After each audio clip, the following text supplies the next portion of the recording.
સપુષ્પી વનસ્પતિમાં લિંગી પ્રજનન.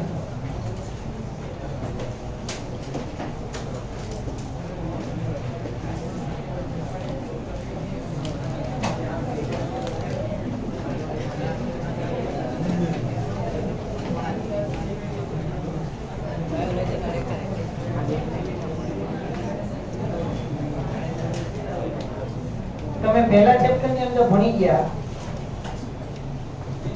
કે જુવેનાઇલ તબક્કો કે વાનસ્પતિક તબક્કો એટલે કે સજીવ જ્યારે પુખ્તાવસ્થાએ પહોંચે ત્યારે એના જેવો જ નવો સજીવ ઉત્પન્ન કરે એને પ્રજનન કહેવાય.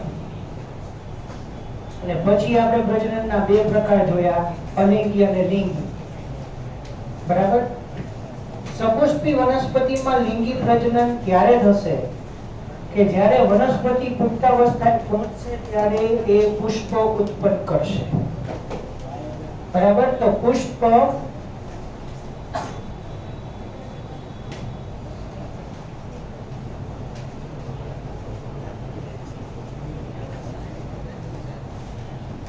સંકુચિત પ્રરો છે એમ કહેવાય.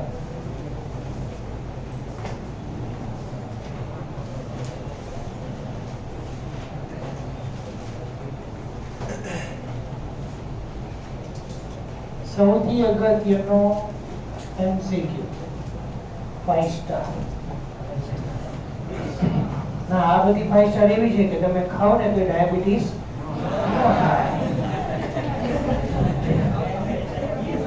હા, પણ અપચો થાય પછી શું થાય એની જવાબદારી મારી લે.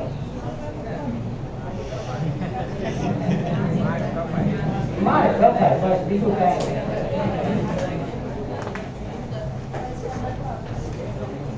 દેવાની નથી.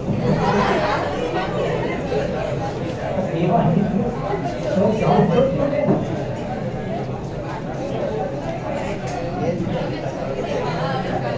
એમનો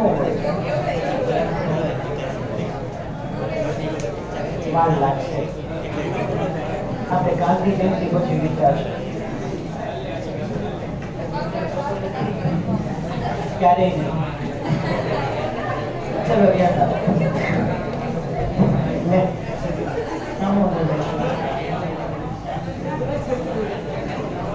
પુષ્પની માહિતી, એના ઉપયોગો ને એવું બધું કંઈક છે. પછી આજે પુષ્પની આકૃતિ દોરવાની છે. હા, દોરાઈ છે ને અગિયારમાં? કોઈ દોરશે?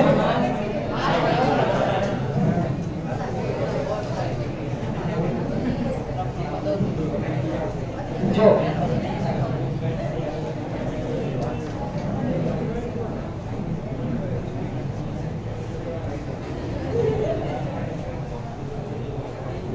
શું આપણે નસીબદાર નથી?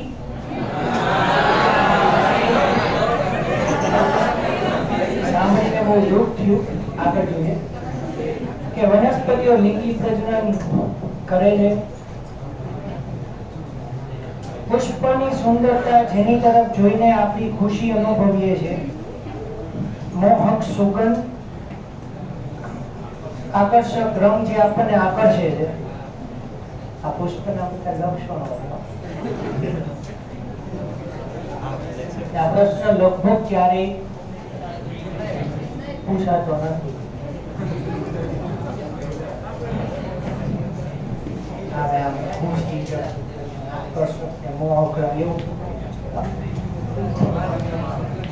આ બધા લિંગી પ્રજનન માટેના પ્રસાધનો છે.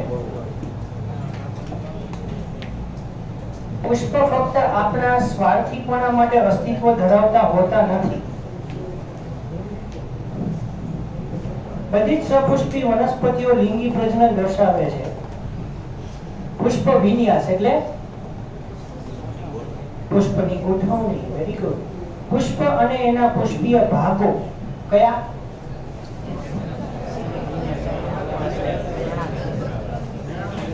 ગલપત્ર,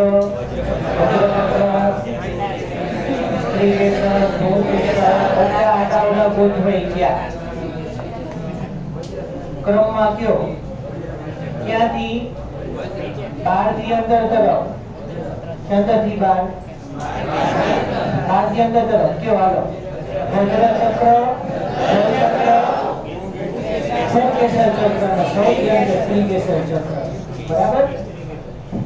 આમાં ગોઠવણી અમુક આડી એવડી નો થવી જોઈએ.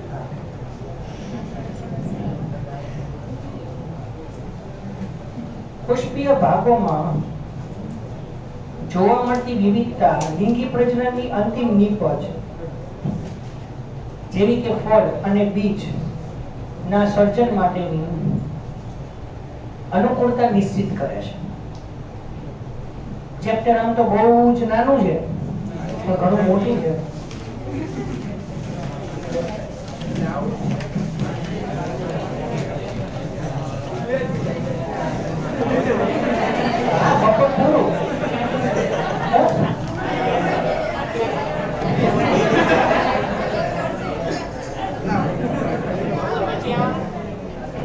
How hello chapter?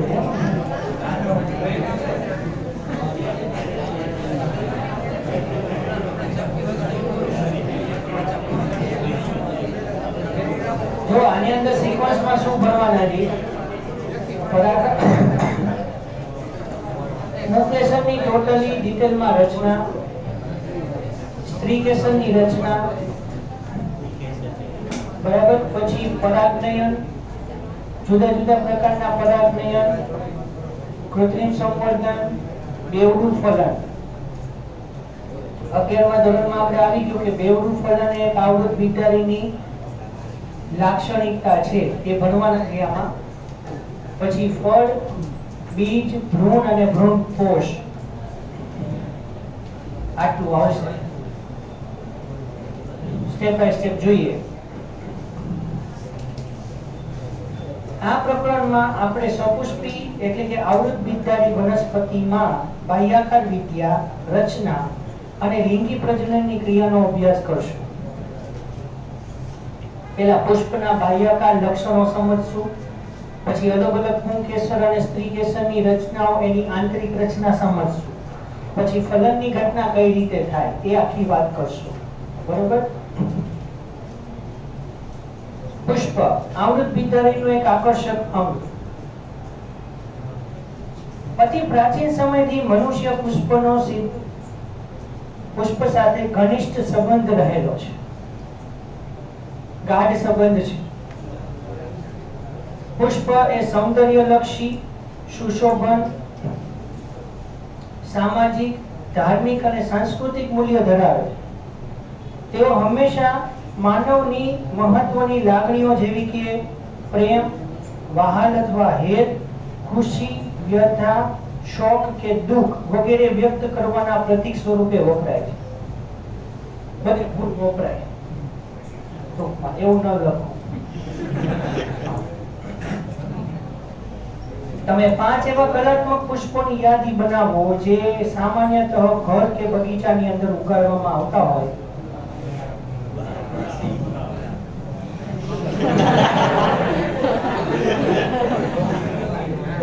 પ્રશ્ન પૂછો છે, જવાબ નથી માંગ્યો. આગળ હા,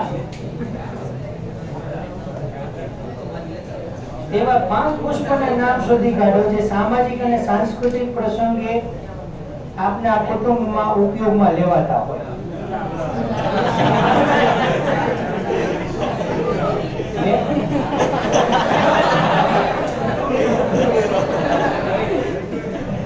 અસામાન્ય રીતે સામાન્ય ઉપયોગમાં નહીં.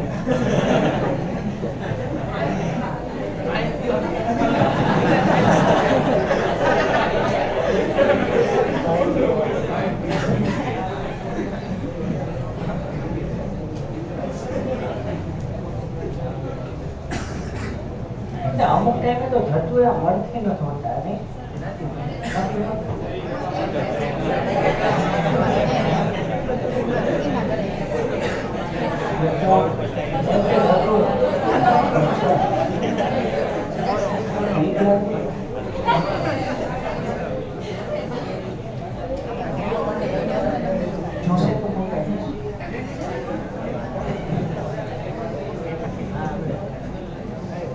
પુષ્પ સંવર્ધન વિશે સાંભળ્યું છે, ફ્લોરિકલ્ચર. તમે બોટાનિકલ ગાર્ડનમાં અલગ અલગ જગ્યાએ કે ક્યાંક આખું રોઝ ગાર્ડન હોય, ગુલાબની જુદી જુદી વેરાયટી હોય, બરાબર, એને ફ્લોરિકલ્ચર કહેવાય. ફ્લોરિકલ્ચર. ચલો આગળ વધીએ.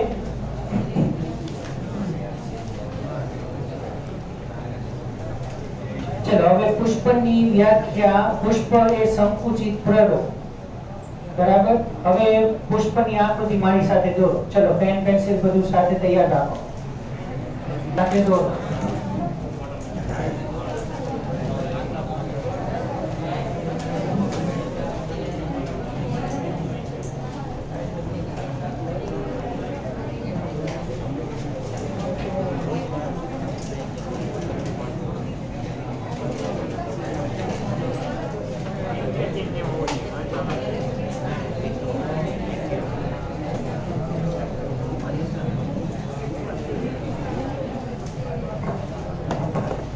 ઉપર જગ્યા રાખજો. હા, અહીંયા જગ્યા રાખજો. એટલે ઉપર દોસ્તો સ્ત્રી કેસર નહીં આવે.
પેન્સિલ થી દોરજો બધા.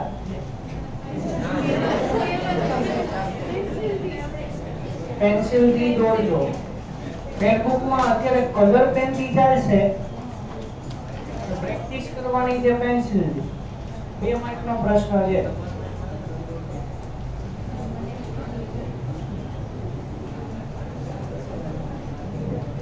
પુષ્પની નામ નિર્દેશન વાળી આકૃતિ દોરો એવું પૂછાશે.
જોડાઈ ગયું?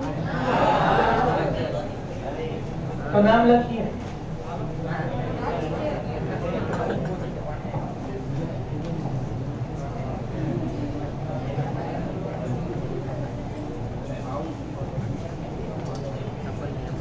લખો ને નામ.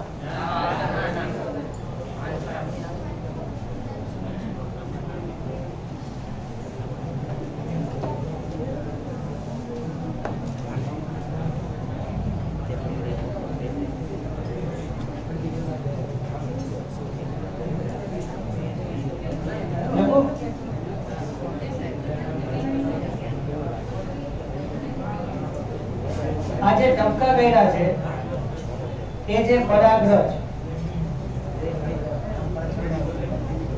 બરાબર, પછી આખી કોથળી જેવી રચના છે એ છે પરાગાશય. પછી આ ટપકું છે એ છે યોજી, અને આખો લાંબો તંતુ રેડ કલર. આ બધી રચના થઈ પુંકેસર.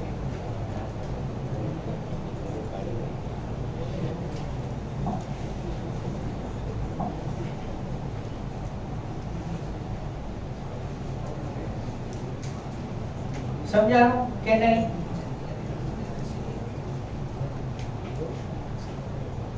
એક કામ કરો, આ પરાગાશય આખું સાઈડમાં નવેસર થી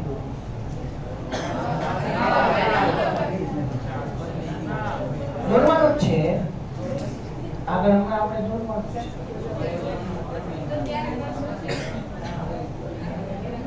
અચ્છા, જે રેડ કોથળી જેવો ભાગ છે એ છે પરાગાશય. એની ઉપર ટપકા છે એ છે પરાગરજ. પછી આ જે તંતુ છે, તંતુ અને પરાગાશયને જોડતી રચના એટલે યોજી, અને આ લાંબો દોરી જેવો ભાગ ઈ તંતુ, અને આ બધા જ ભાગો છે એ પુંકેસરના થાય.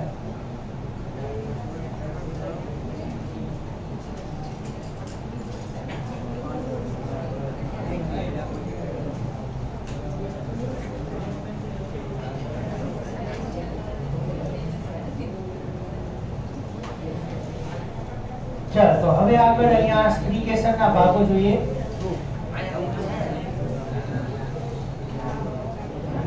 પરાગાસન,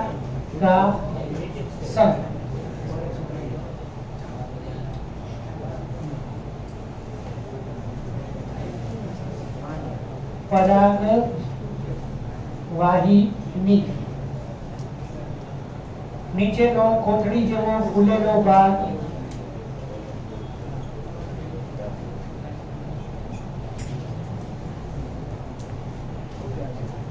બીજાશય અથવા અંડાશય.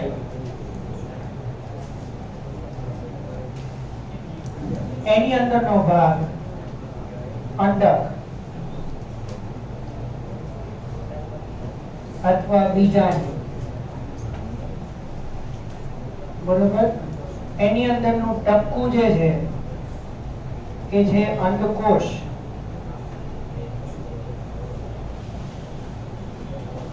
બરાબર, અને બીજા છે એને અંડકની સાથે આ જે નાનો દોરી જેવો તંતુ છે એ છે જરાયુ.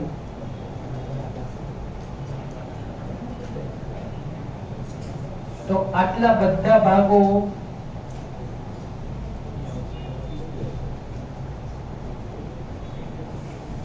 સ્ત્રી કેસર નાખ્યા.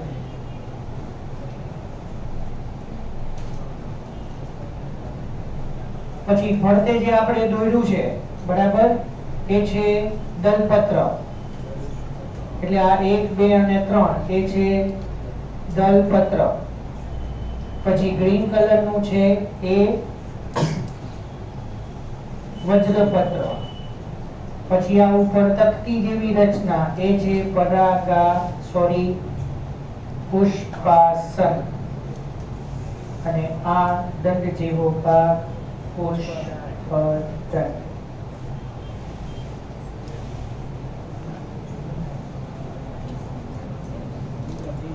આટલા નામ થાય.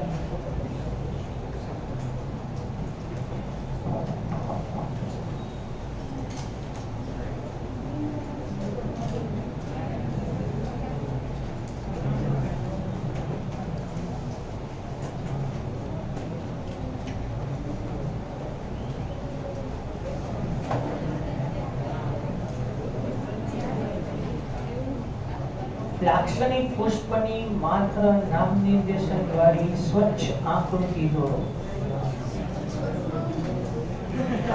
લખવું પડે આમાં, એવું છે કે નામ નિર્દેશન વાળી સ્વચ્છ ખાલી આકૃતિ દોરો તો અમુક જણા આકૃતિ દોર નાખે, ખાલી નામ નથી લખતા, એને આમાં સૂચના આપે.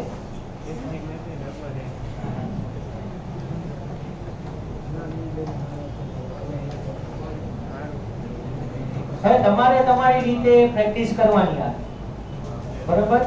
5 મિનિટનો ટાઈમ મળશે. નામ નિર્દેશન સહિત 2 માર્કનો પ્રશ્ન છે. મેં કીધું તમને 1 માર્ક માટે આપણે 2.5 મિનિટ લેવાની, યાદ હોય તો.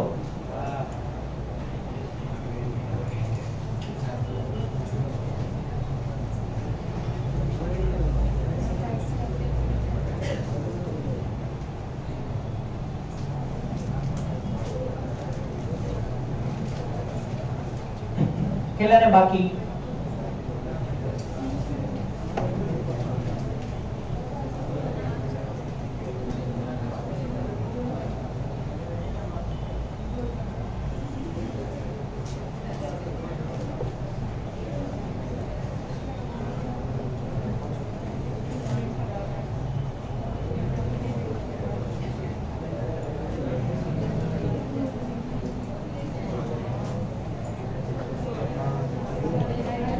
જો સમજો.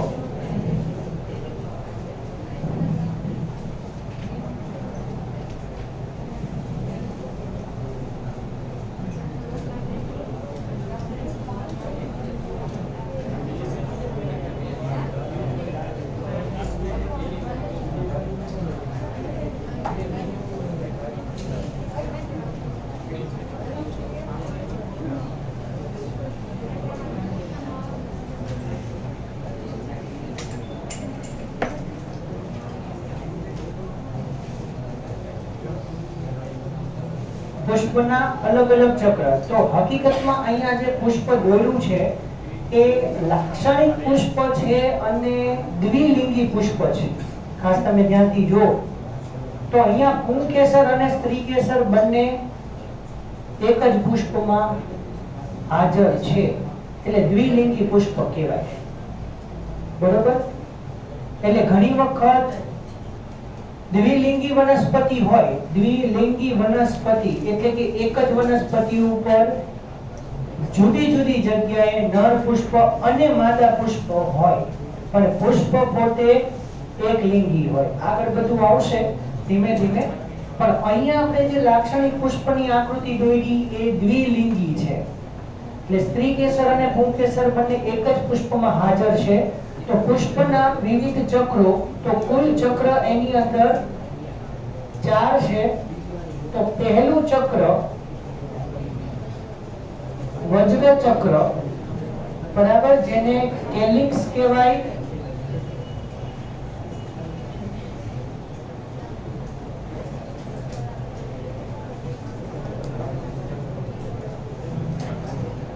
બરાબર. તો વજ્ર ચક્ર સૌથી બહારનું,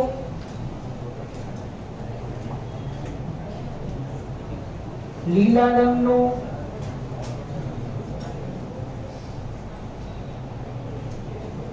પ્રકાશ સંશ્લેષણ કરતું નથી, પણ પુષ્પના અન્ય ચક્રોને કલિકા અવસ્થામાં રક્ષણ આપે. ખ્યાલ છે ને?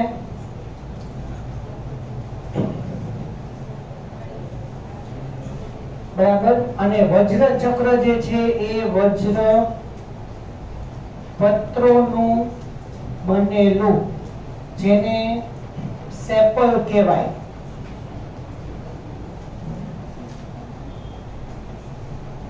એટલે વજ્ર ચક્ર એમાં જુદા જુદા વજ્ર પત્ર જે પુષ્પનું કલિકા અવસ્થામાં જ રક્ષણ કરે. સાદી ભાષામાં કહી દઉં તો ફૂલની કળી, એ કળીની અંદર જે દલચક્ર, વજ્ર, પુંકેસર અને સ્ત્રીકેસર છે એ બધાને રક્ષણ આપશે.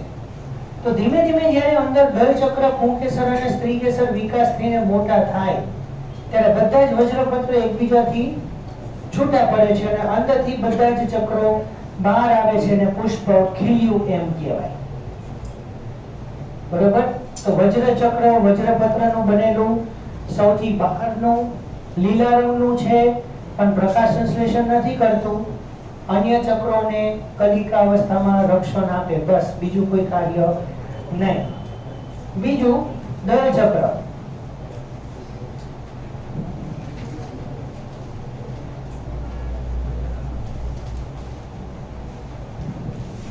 દલચક્ર જે છે એ બીજા નંબરનું દલપત્રનું બનેલું,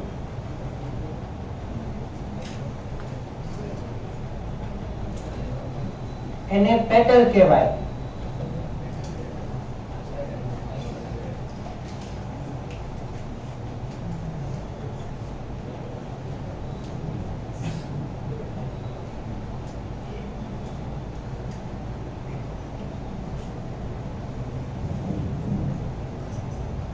દલપત્રને પાંદડી કહેવાય કે જે જુદા જુદા રંગની બનેલી હોય.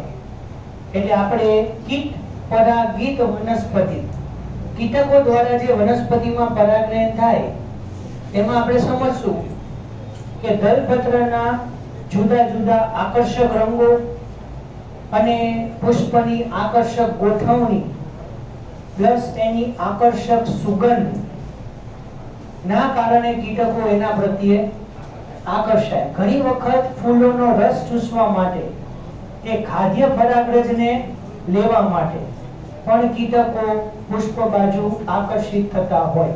આ બધા લક્ષણો આપણે કીટ પરાગિત વનસ્પતિમાં જોશું. બરોબર. પણ સૌથી અગત્યનું સમજવાનું એ છે, દલચક્રને ઇંગ્લિશમાં કોરોલા કહેવાય. ના નહીં હો.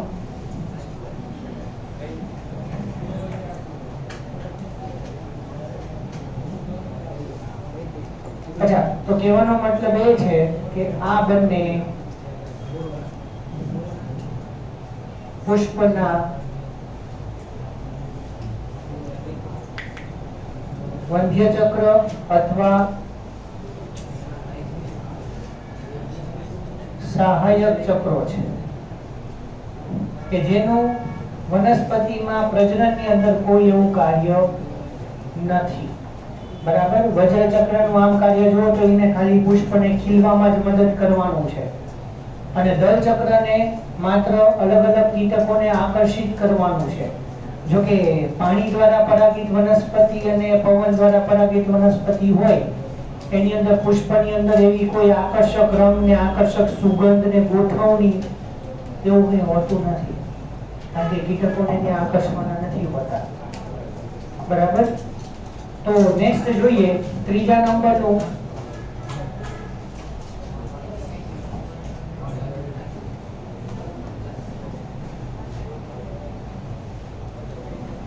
પુંકેસર ચક્ર, એને કહેવાય એન્ડ્રોશિયમ.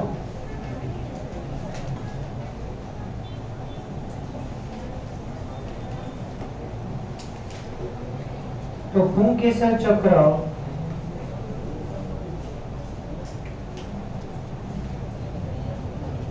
ત્રીજા નંબરનું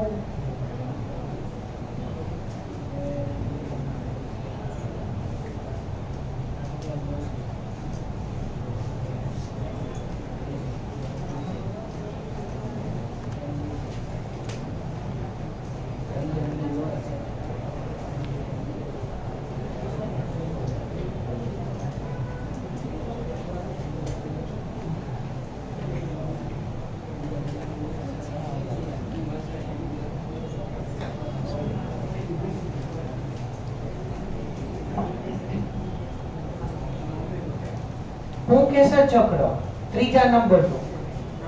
તો પહેલું વજ્ર ચક્ર, બીજું દલ ચક્ર અને ત્રીજું પુંકેસર ચક્ર.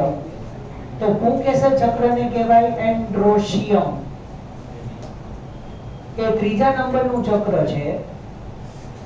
વનસ્પતિનું નર પ્રજનન અંગ છે. બરાબર. તે પુંકેસરોનું બનેલું છે. તો એક પુંકેસર એને સ્ટેમેન કહેવાય.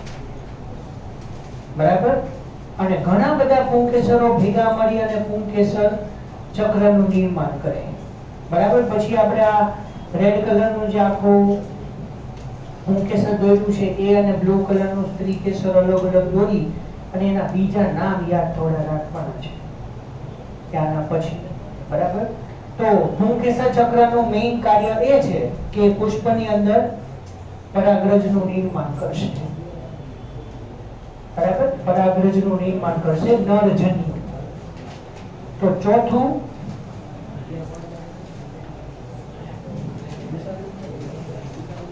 સ્ત્રીકેસર ચક્ર,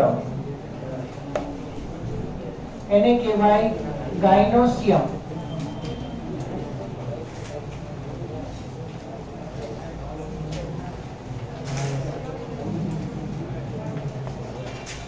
સૌથી અંદરનું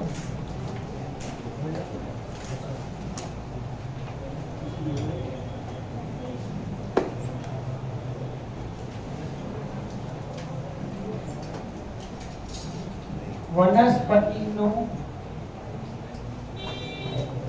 માદા પ્રજનન અંગ એ સ્ત્રીકેસરનું બનેલું, એને કાર્પેલ અથવા પિસ્ટિલ કહેવાય.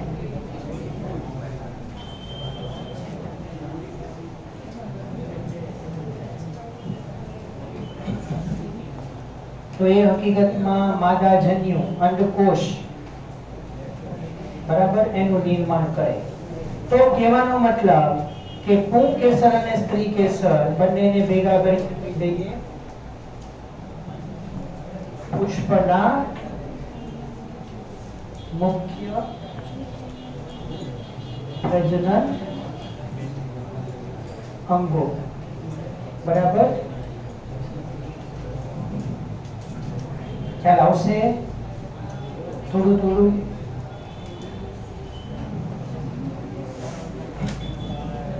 થોડો થોડો ખ્યાલ રાખો એટલે થોડા થોડા માર્ક્સ આવે.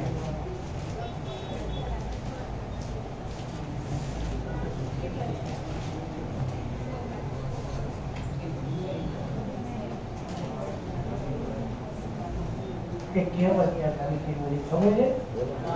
દરિયા જેટલો સિલેબસ જોક્સ નથી, કહેવત કહેવાય તમારા માટે.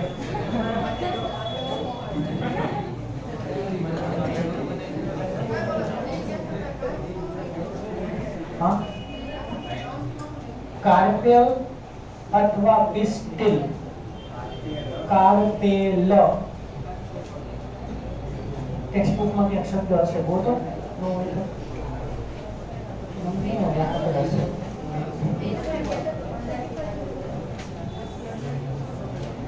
નથી નથી શબ્દ.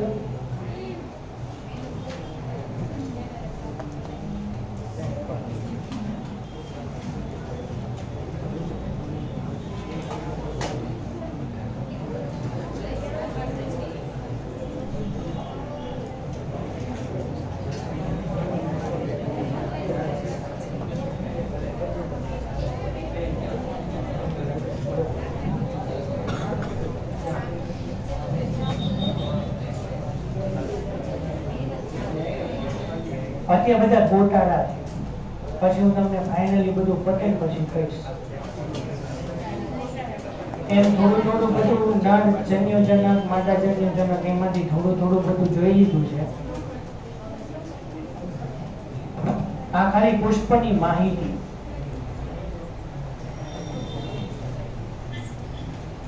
ચાલશે બધું સિક્વન્સમાં. એનસીઆરટી માં થોડું એડિટ થાય એટલે તમને ખબર નહીં પડે, પછી તમને બધા હેડિંગ લખાવી દઈશ.